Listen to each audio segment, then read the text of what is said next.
Hey, welcome into the Shelby Golden Lions spinoff podcast. Two Daves and a Mike. I'm David Allen, DA, along with Michael Allen.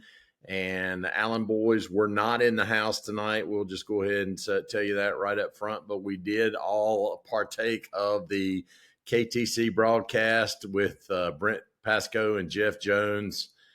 And Mike, I know you didn't get the entire broadcast tonight, but you saw enough at the end to know that a tremendous finish in this ball game to propel the Golden Lions into the Western Finals with a 43-41 victory.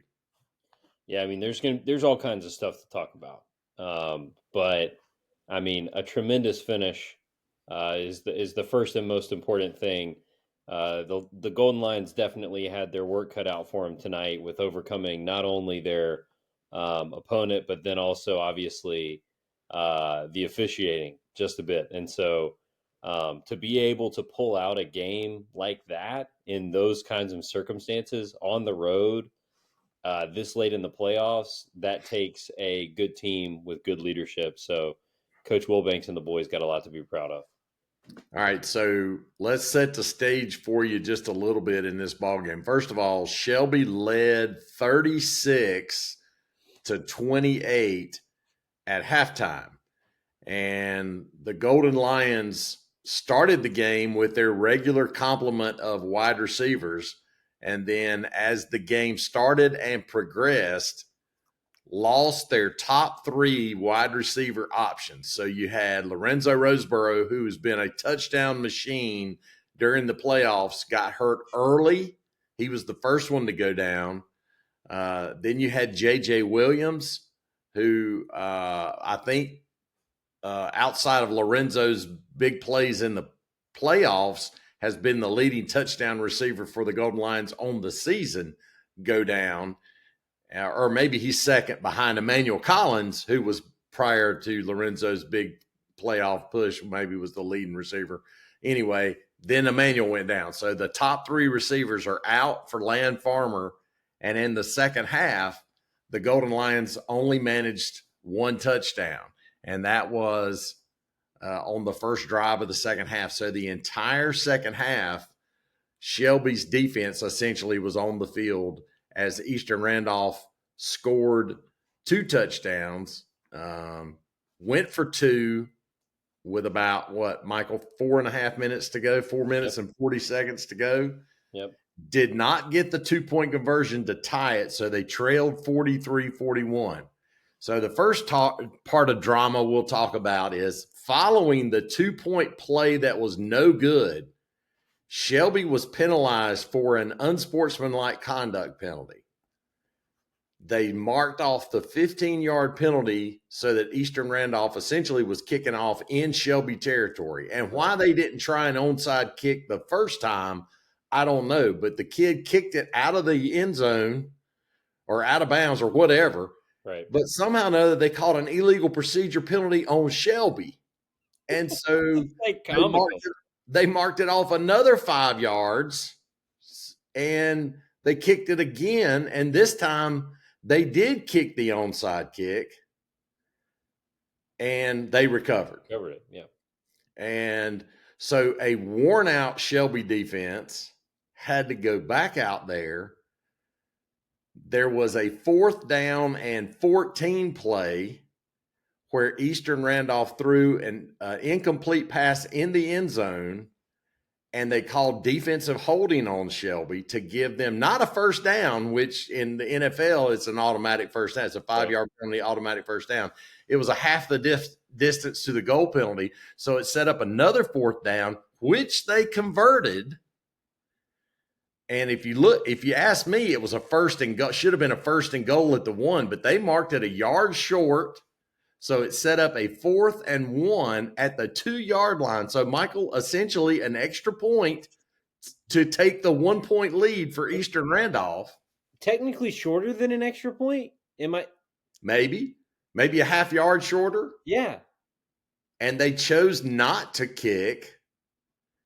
And the Shelby defense that had made a couple of stands in the fourth quarter made another one. They stopped him for a loss in the backfield, and the Golden Lions took over on downs. Then it was an adventure for Shelby to run the clock out because Eastern Randolph had 2 timeouts left.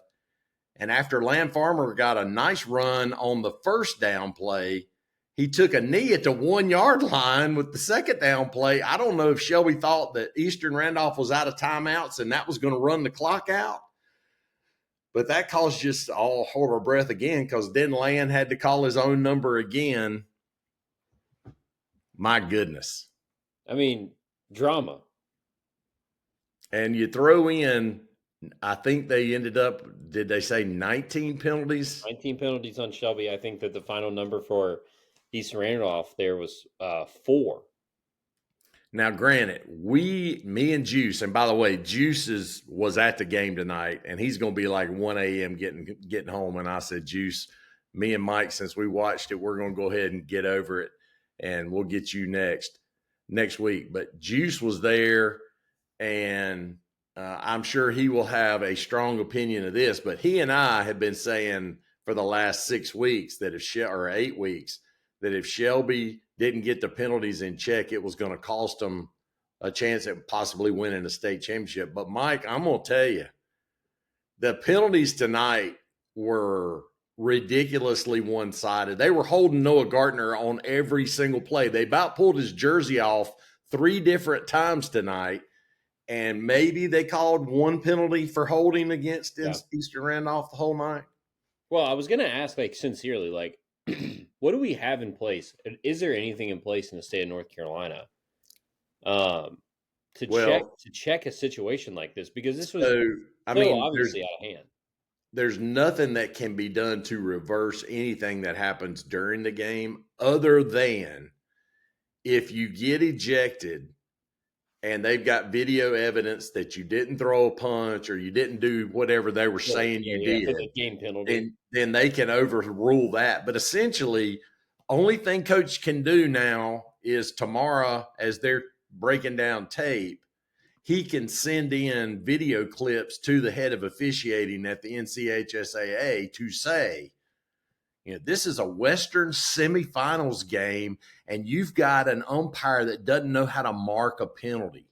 He doesn't know what half the distance to the goal is inside the 20-yard line. He doesn't know that a 10-yard holding penalty or a 10-yard, whatever penalty is not from the spot, it's from the line of scrimmage or whatever the case may be. They were doing all kinds of nonsense tonight in this ball.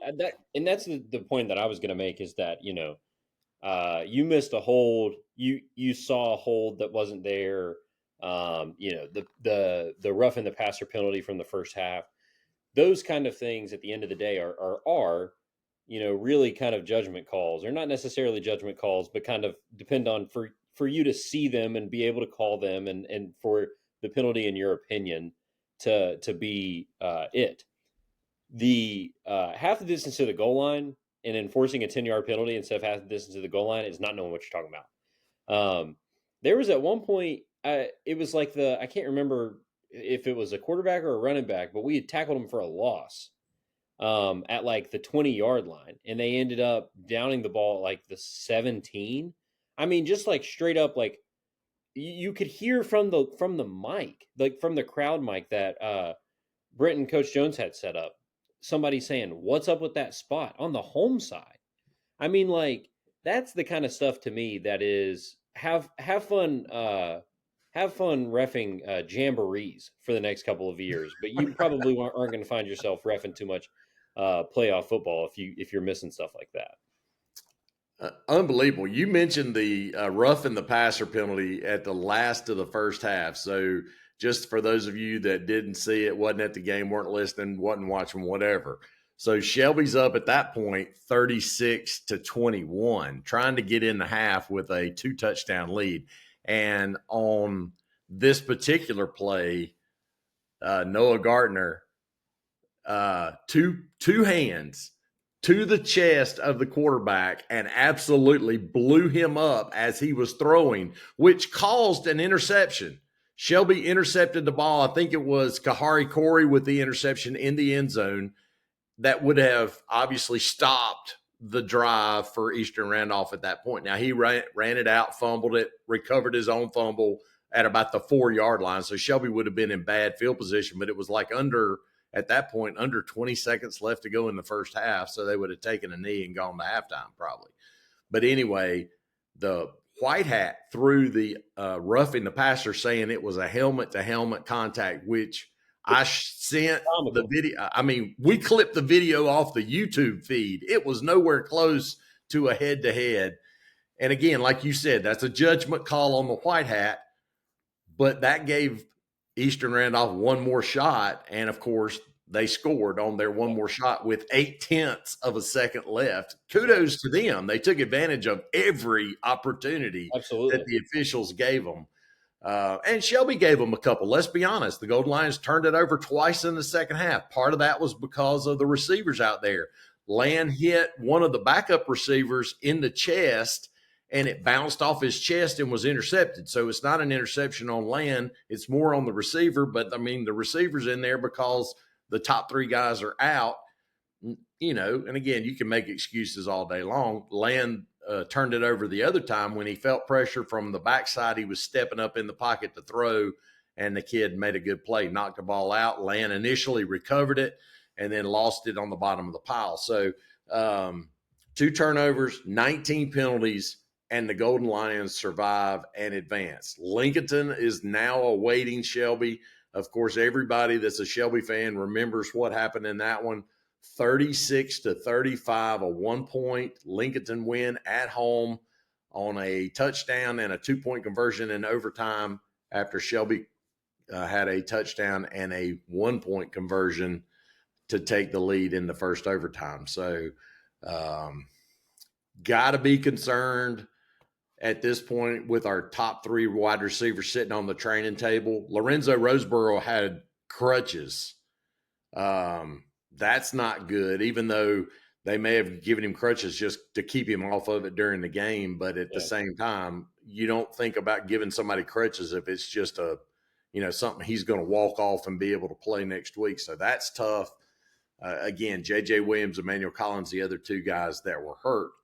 I will say, though, prior to the fourth quarter anyway, it appeared that the reserve guys that were stepping in were making plays. I mean, Tyler Tate had a nice catch.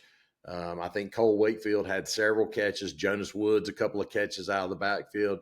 Shelby got away from the running game early in this game. Jonas did not have very many carries at all. As a matter of fact, Shelby went empty set a lot in the second quarter and in the second half. We'll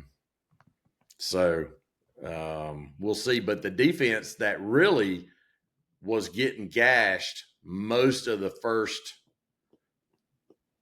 3 quarters of the football game, Michael, really stepped up. They made 2 stops on 2 separate possessions inside of the 10-yard line, inside the 5, inside the 2. Honestly, both of those stops were inside the 2-yard line. The first one then led to that interception off the chest that gave Eastern Randolph the ball right back.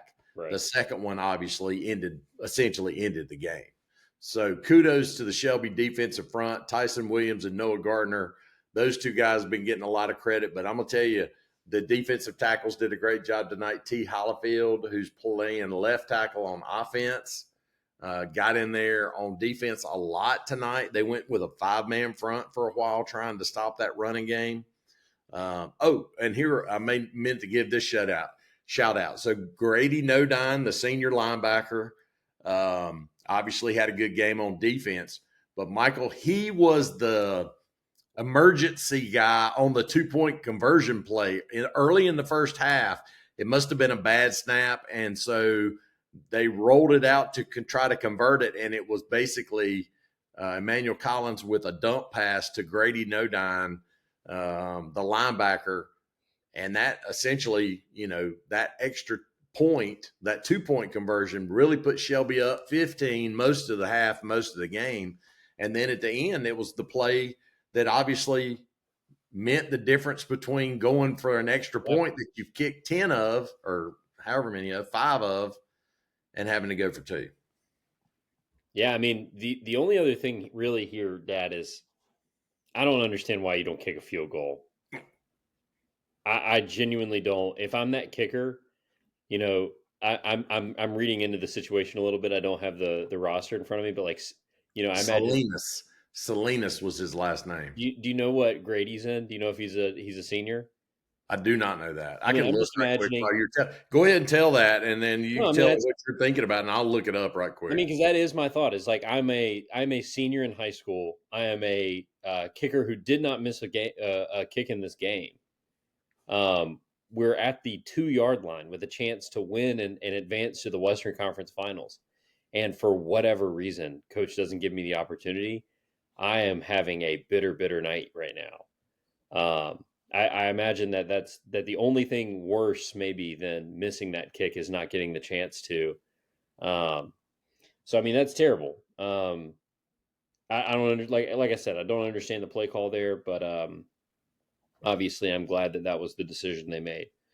Well, Um, interestingly enough, their roster stops at 80 okay, on Max Preps, and I thought he wore like number 98 or 96. yeah. So now I'm Well, just scrolling to see if I can see. He might have been wearing a smaller number that I just didn't see. no, that's all right. Well, But yeah, no, tough break for him. I mean, yeah, yeah, they kicked that extra. I mean, they kicked that field goal. At that point, there's maybe 50 seconds to go. Now, I will be fair. I told your sister Shelby had a 9-second drive last week at Mount Airy. I don't know. We talked about it on the pod. I don't know if you heard us talking yeah, about it, but they had Mount Airy tried to throw the ball. Shelby had an interception. Kahari Corey, I mentioned him a few minutes ago, had an interception tonight that was wiped away to penalty. Well, he had an interception last week, returned it to about the 50, maybe inside of Mount Airy's territory in the 40s, late upper 40s. I'm not sure. I can't remember the yard marked where it was marked. But anyway, Shelby threw a pass to the 10, called timeout with 2 seconds left, and then threw the corner route to Lorenzo Roseboro, as we were talking about him, for the right. touchdown. That put Shelby up 28-7 at halftime. Big play last week, and they scored in 9 seconds. So to say that if Shelby had gotten the ball back with 35 or 40 seconds, that they didn't have Sure. time, well, they might have. I don't know, but I might would have chanced it though. oh Yeah, yeah, yeah, 100%. I would have kicked. yeah. So don't know Well, why he didn't. Maybe he thought if we get the first down, because they could have gotten a first down without getting a touchdown. So maybe he thought if we get a first down without I getting a think that touchdown, actually is. I think you're right. then I can run the clock Yeah, completely out and then kick the and then field kick goal it. to win, and then Shelby doesn't have a chance to have 9 seconds or whatever to. Yeah, because that actually bigger fear than them scoring on that play was them picking up the first down. So Because I Shelby imagine was with out that of being timeouts, I think at that point, or only had one left, yeah, and that's correct.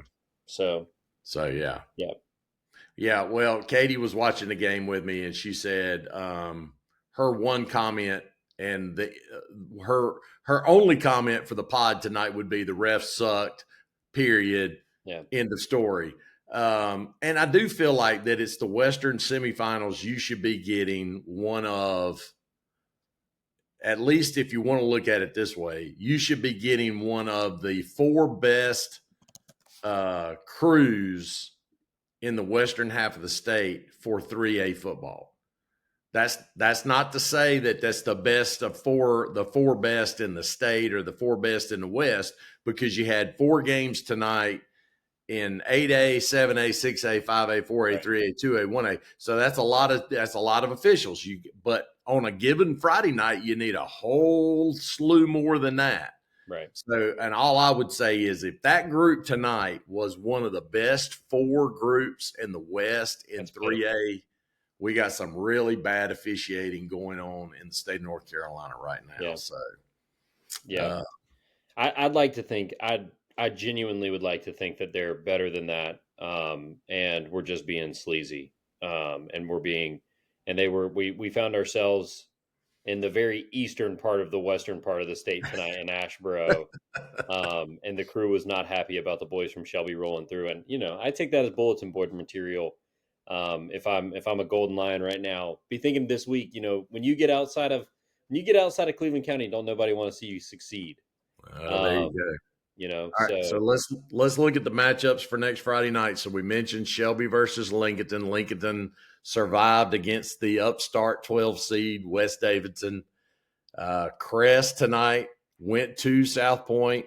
That was a dogfight. It was 14-14 late. Crest scored twice in the last 5 minutes to open that one up and ended up winning 28-14. They will play Hickory next week. Hickory, a winner tonight over J.M. Robinson. Greensboro, Grimsley, and Weddington. I think Grimsley and Weddington have been two of the best teams in the state in 6A. They'll be playing next week. Watauga, they heard me hating on them this morning, Michael. They advanced. They won tonight. They will play Northern Guilford. The Kings Mountain people are familiar with Northern Guilford after the 37-7 game last week. Brevard advanced tonight. They will play Maiden. Maiden beat High Brighton tonight. Not a shock. High Brighton was the only loss. Their only loss on the season was to East Rutherford. And we saw what Shelby did to East Rutherford. But Burns knows about Brevard. They had them on the ropes last week and just couldn't finish the deal. So that's a really good slate of games in the West next week. Shelby, Lincoln, Crest, Hickory, Grimsley, Weddington, Watauga, Northern Guilford, and Brevard, Maiden. And, of course, we didn't hear the outcome of the big Independence game tonight that Adam Weber is all the time posting about because, Adam's coaching at Independence now. So right. Hopefully for Big Web, Independence got a win tonight, but that would be the 8A group.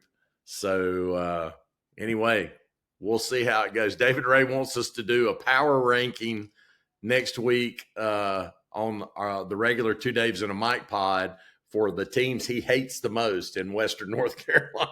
We can run it. We can run that for sure. Oh, my goodness. Hey, big sigh. Yeah. Big sigh of relief at the end when the defense came up with that big play to stuff the running back who had been falling forward for about 6 yards on every play all night long. And they finally just had enough, and they stoned him for a loss at the goal line when it mattered the most. So hats off, as the late, great Ron Green would say, I'd like to take my hat off to the Shelby defensive line for a tremendous effort tonight. So there you go. There you go. All right, that's going to do it for Michael Allen. For David Allen, that's 2 Daves and a Mike, Shelby Golden Lions Breakout Podcast. Peace. Peace.